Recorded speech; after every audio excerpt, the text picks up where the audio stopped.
Il fait pas toujours ça. T'as pas remarqué qu'en fait, c'était un joueur qui ne changeait jamais de rythme et qui contrôlait ses ballons vers l'arrière.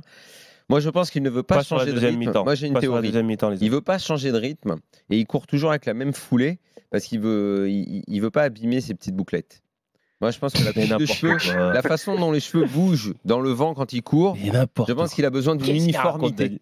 S'il court plus vite, il va transpirer, ça va bousiller les cheveux. T'es vraiment pas en forme ce soir. Il est pas en forme. Moi, je suis pas en forme. Moi, je suis pas en forme. Rabiot, c'est un joueur qui est en forme sur le terrain. T'as dit tout à l'heure que l'équipe de France te démoralisait. Démoralisé, mais tu crois que les gens qui regardent l'équipe de France ne sont pas démoralisés? Tu crois que Rabiot, c'est un joueur pour l'équipe de France, mais qui va à 2 à l'heure, il n'y a jamais un changement de rythme. Jamais une passe comme il faut vers l'avant, rien. Alors Fred, il va me dire, ah si, il y en a eu. Bah oui, il y en a eu 4. Non, il n'y en a pas eu 4. La deuxième mi-temps, elle était quand même peu meilleure, Daniel. Qu'est-ce qu'il a fait en équipe de France, ce joueur? Arrête. Mais messieurs. Arrête, Daniel. Franchement, il change de rythme, Rabiot. C'est un joueur qui change de rythme. Mais de toute façon, il n'y a aucun qui a changé de rythme dans ce match. Donc tu ne peux pas parler. Tu peux pas seulement parler de Rabiot. Change de rythme alors. Sinon, tu me parles de qui? Tu me parles de Paul. Paul, il a changé de rythme. Rabiot, il a changé de rythme. Non, Pogba, en deuxième mi-temps, il a un peu plus changé de rythme. Il a changé de rythme. Qui a changé de rythme? Pogba, on le sait. En ce moment, il est pas en forme, pas changé de rythme. Mais vu que lui, il faut le garder. Mais un autre qui va un peu changer de rythme de temps en temps.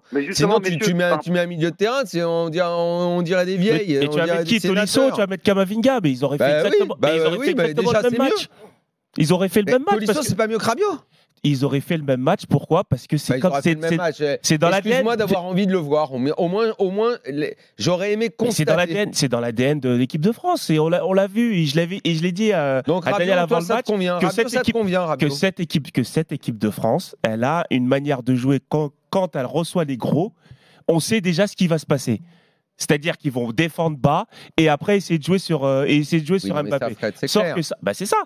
Donc tu peux pas. Donc d'après toi, il a mis Rabiot parce que ça correspond à ça.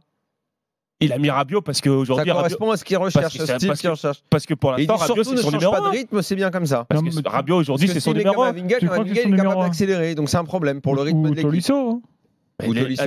Ils sont capables d'accélérer. Mais Rabiot aussi, là, il est capable d'accélérer. Sauf que peut-être que c'est le discours du coach qui fait qu'en ce moment, il ne sait pas trop est-ce qu'il faut que j'accélère, est-ce qu'il faut que j'aille vers l'avant. Je craignais que malheureusement tu me dises ça. C'est ça. Pour moi, c'est ça. Voilà, donc tu viens de me mettre un deuxième coup de bâton sur la tête. Mathieu.